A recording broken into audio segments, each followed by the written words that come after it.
Shalom bien-aimé, je viens encore ce soir une fois de plus nous parler de la persévérance.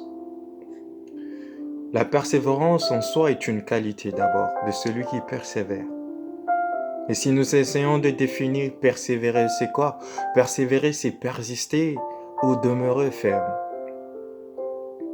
Mais ce soir, je viens dans cet aspect-là de demeurer ferme en fait.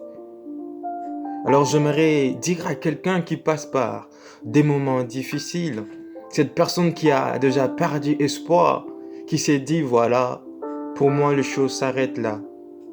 J'aimerais te dire persévère.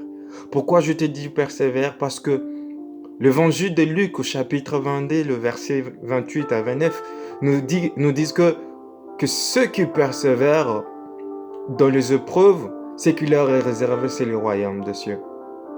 Mais je n'aimerais pas seulement te dire que c'est le royaume des cieux qui t'est réservé parce que tu persévères. Mais aussi, il y a une grande chose que tu gagnes, tu sauves ton âme. Tu sauves ton âme parce que la même évangile nous dit au chapitre 21, le verset 19, que ceux qui persévèrent sauvent leurs âmes. C'est-à-dire que, au-delà de ce que tu vis, ton âme reste forte. Au-delà de ce que tu vis, tu ne perds pas espoir parce que tu crois qu'il y a un Dieu fidèle qui voit tes problèmes et qui peut le résoudre.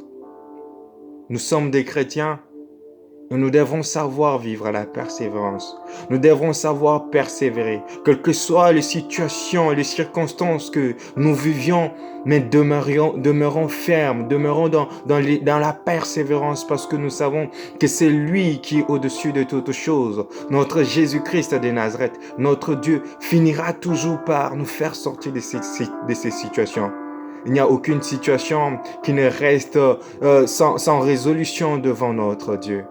J'aimerais te dire ce soir, quelles que soient les situations que tu passes, sache qu'il y a un Dieu qui voit ce qui t'arrive, mais qui te demande peut-être de persévérer parce qu'il attend le bon moment pour pouvoir éclater ta solution, pour pouvoir te donner la bonne solution à ce que tu vis. Tu sais, la bénédiction arrive peut-être au bon moment, mais peut-être que le bon moment n'est pas encore arrivé. Je te demanderai de persévérer. Quel que soit ce que tu vis, persévère. Parce que celui qui t'a fait la promesse, il est fidèle. En fait, la Bible dit que tout ce que vous me demanderez, je vous le donnerai. Et ce Dieu-là ne peut pas te mentir. Parce qu'il n'est pas un homme pour mentir, ni encore un fils de l'homme pour se repentir. Sa parole reste toujours fidèle.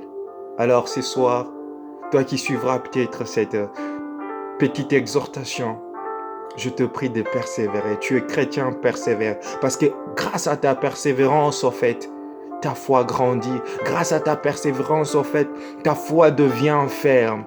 Et quel que soit ce que tu vivras encore, le montagne qui viendront sur le chemin, le vallée, les collines que tu rencontreras, le flot qui se soulèveront, sache que ton Dieu sait les apaiser. Persévère, persévère. Tu vivras le miracle de Dieu et sa grâce dans ta vie. Amen.